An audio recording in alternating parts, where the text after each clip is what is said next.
Today let's retro-engineer a multicolor relief lino print together. Hello everyone, welcome back to my channel.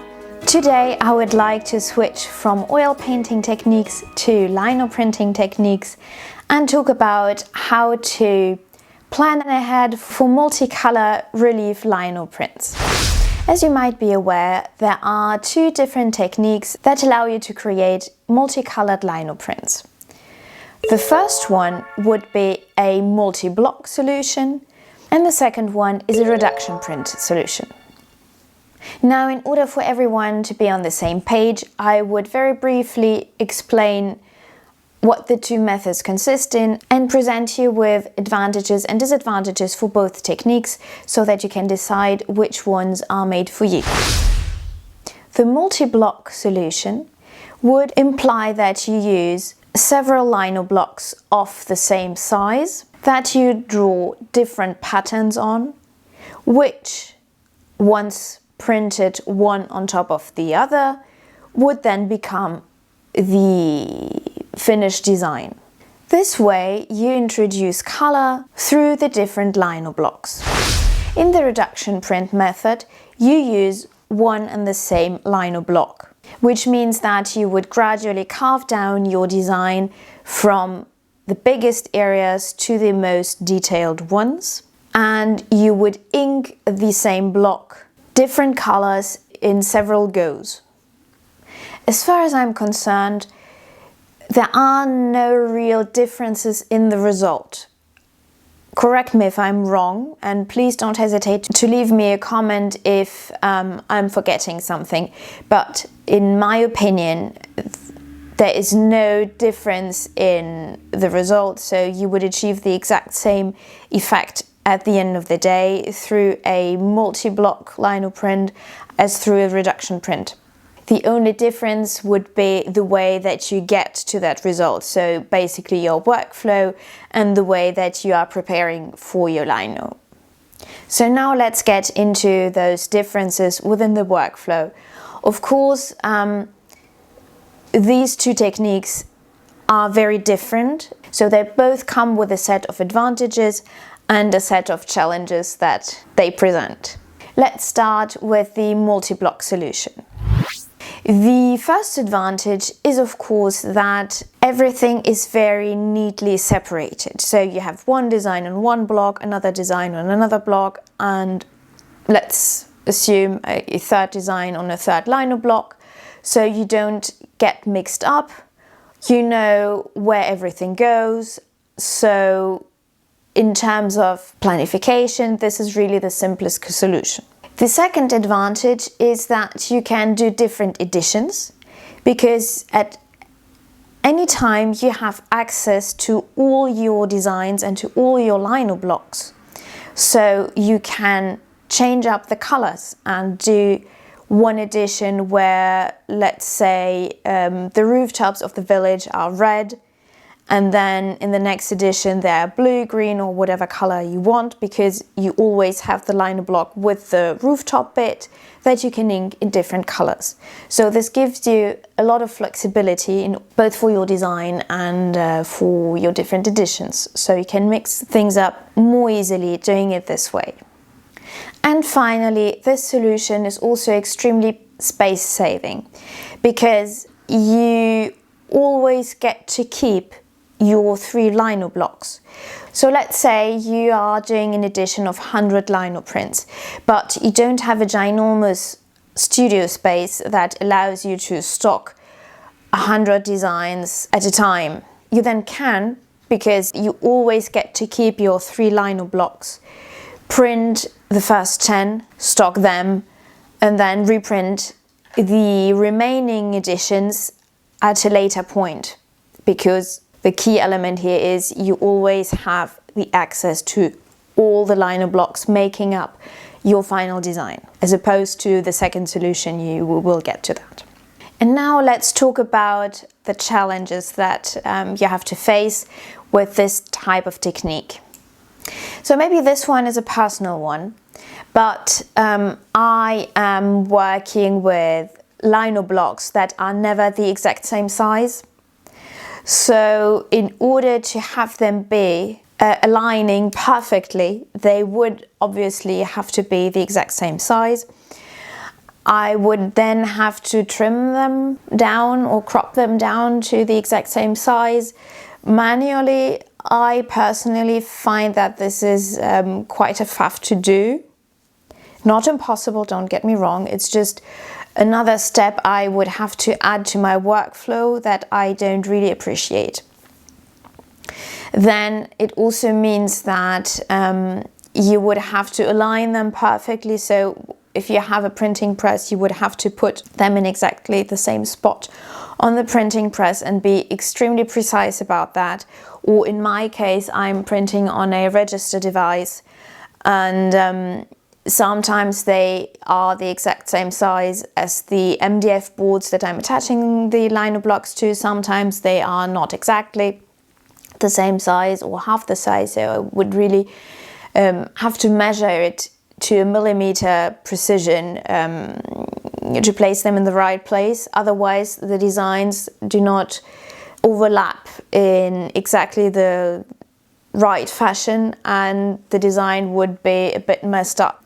If you were to work with, let's say, designs that are not as detailed or more geometrical, maybe this would be rather less an issue, but in my case I'm really working on very minute, detailed lino prints, so I do need it to be very precise. And I would introduce a hazardous element in my workflow were I to work with multiple blocks. So this is why I don't favor this method particularly. The second challenge or disadvantage in this case that I can think about is that I personally find this way of working a bit wasteful.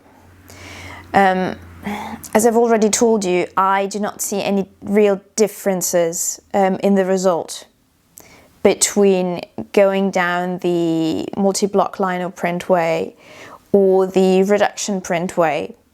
So if the results are the same, let's assume, but in one case you would need 2, 3, 4, 5 lino blocks in order to get to the same result, whereas the other technique allows me to achieve the exact same result with only one lino block, well, I know what I'm choosing personally.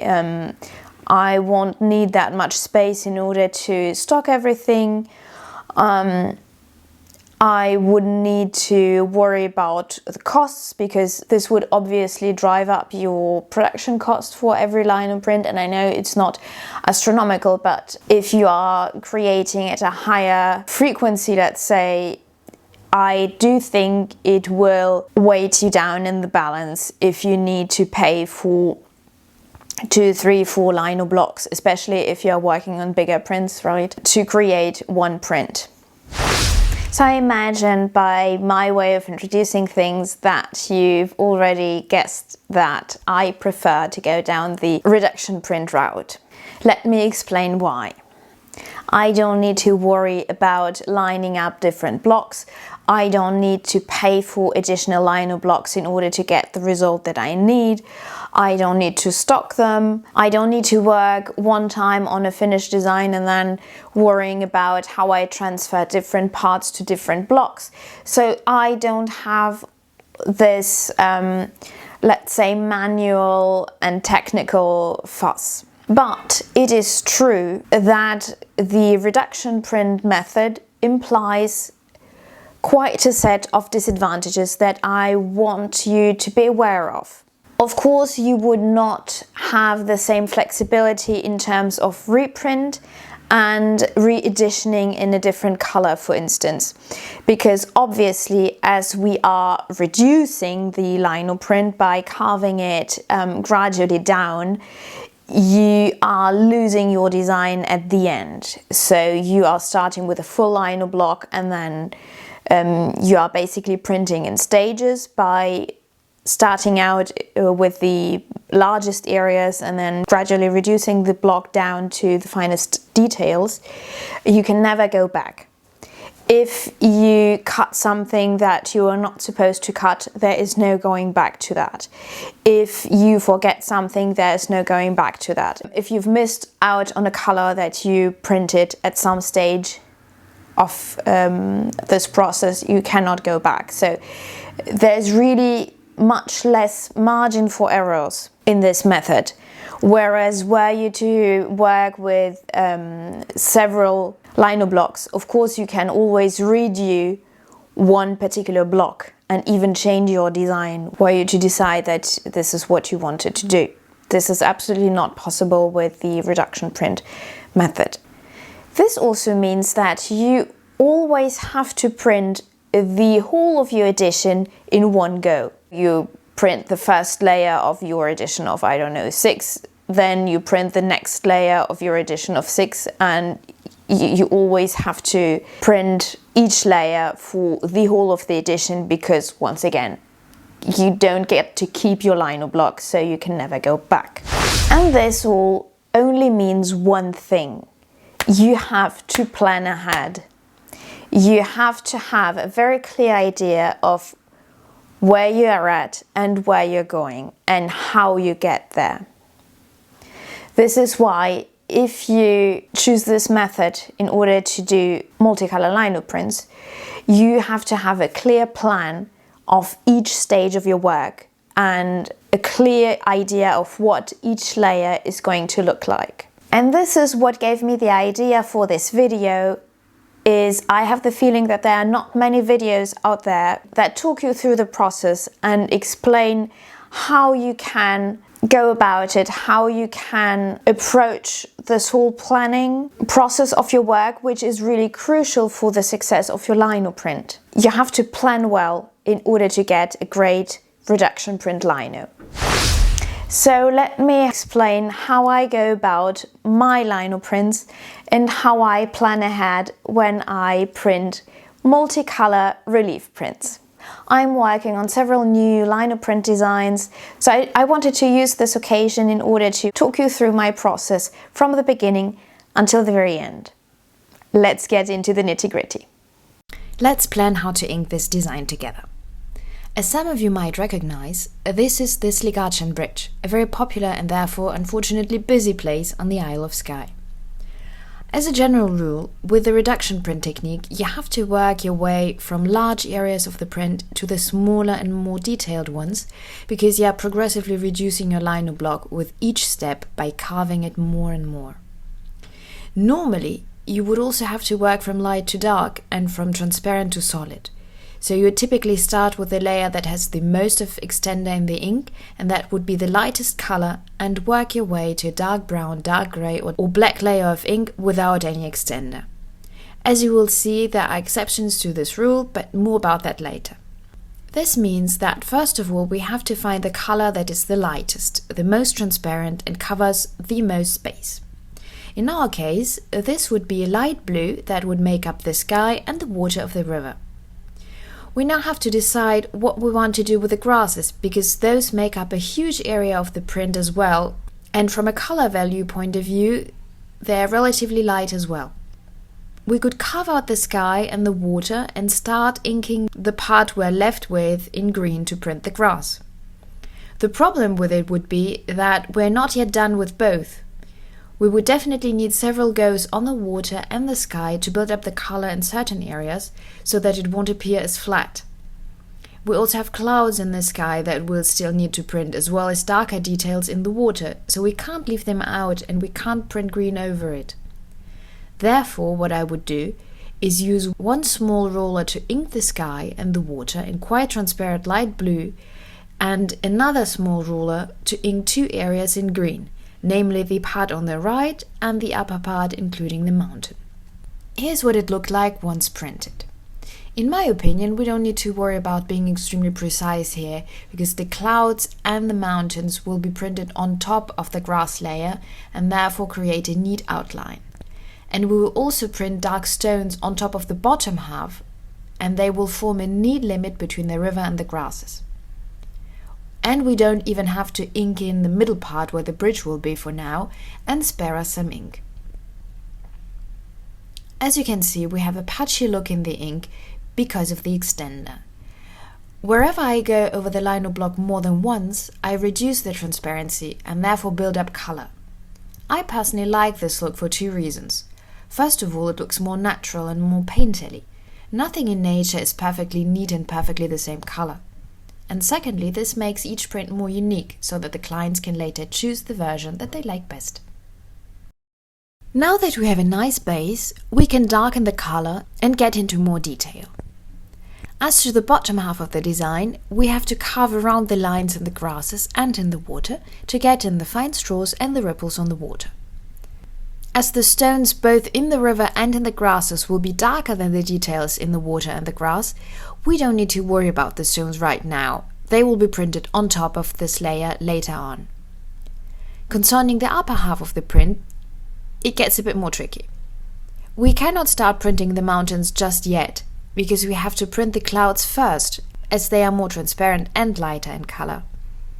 So we need to carve out the sky around the cloud area without the details within the clouds, and then ink this part in white. I know I told you that you should always print from light to dark, and now we're printing white on top of light blue. In this case, this is not a problem, because first of all, we are printing a layer of white that has a bit less extender in it than the layer beneath. This way it is more opaque and will definitely cover the sky up. Second of all, these are clouds. They are not supposed to be solid nor to look solid, so if everything is not 100% opaque, it is alright. As you can see, we can ink the linoblock in multiple colors in one go, exactly as for the first layer. The darker green for the grass areas, the darker blue for the river area, and some transparent white in the clouds. Once again, we don't have to be extra careful in the transition areas because the stones, the bridge and the mountain will define the borders at a later stage of the printing process.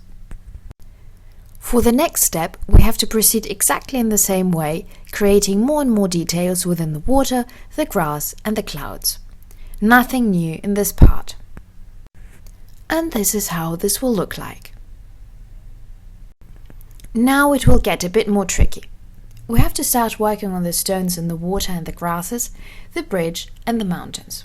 Also, in my opinion, we don't have enough definition in the clouds. So I would still print a third layer of color to get a bit more depth in it. We can use the same base color of gray for the stones and the bridge, but I would definitely go for another tone for the gray in the clouds.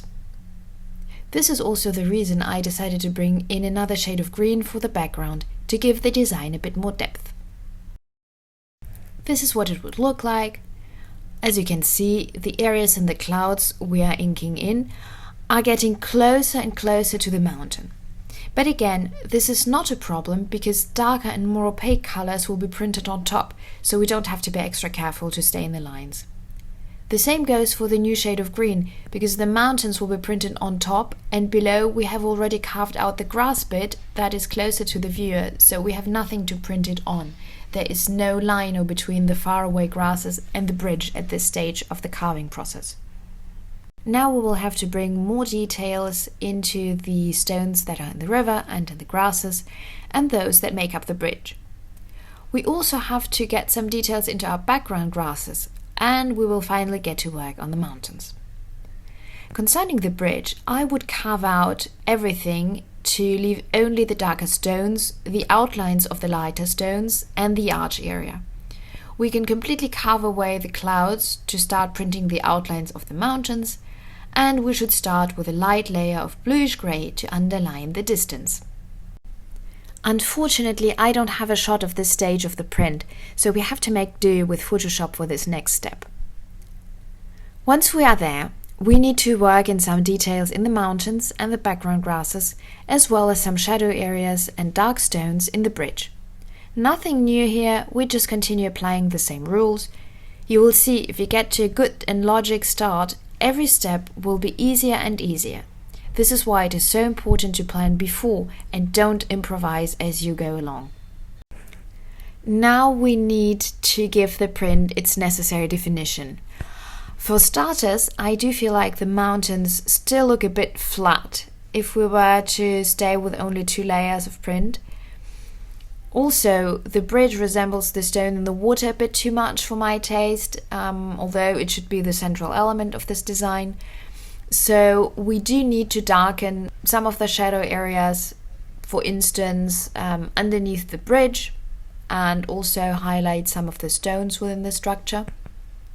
We also have to think about darkening some stones in the river that lie directly underneath the bridge and therefore completely in the shadow. Finally, I think it could be a nice move to darken some outlines within the stones in the river that are closest to the viewer. He or she should make out more details in the foreground than in the background, if we were to strengthen the depth and give the print a more 3D feel. Now we're nearly there, and we only have one last thing to do that breaks all the rules. I would like to add some foam to the river in order to make the image more dynamic and more contrasty. This means that we have to print white as the last layer. Don't fret, I haven't forgotten my own rules, but as you know, rules exist to be broken purposefully, right? I don't want the white to cover up everything that lies underneath perfectly. Foam is per definition quite translucent, so I would even suggest to add some extender to accentuate this effect. The extender will also have the side effect of blurring the lines a little bit. You won't have sharp outlines when printing with extender. So the foam will look like it's dripping over the stones a little bit. And this is exactly what we want in this case. And this is how our multicolor reduction lino print will look like after the final layer is printed. I do think it has a lot of depth in it. It feels contrasty, but still harmonious, dynamic, without feeling agitated. I'm very pleased of how it turned out and hope you liked it too and found the way I got there logic and understandable, and that it also helped you seeing in detail how I proceed. And now you know all my secrets. This is exactly how I plan ahead when I'm working on multicolor reduction lino prints. I hope that you found this video useful and that you will be able to adapt my workflow maybe to something that is closer to the way that you work, but that you can repurpose some elements or different parts of my approach to how you work, and that it can help you plan ahead and really get a clearer idea of what you are doing at each stage of your printing process. Thank you so much for watching, and as always, I hope to see you very soon in my next video. Until then, have a lovely morning, afternoon or evening, wherever you are. Cheers!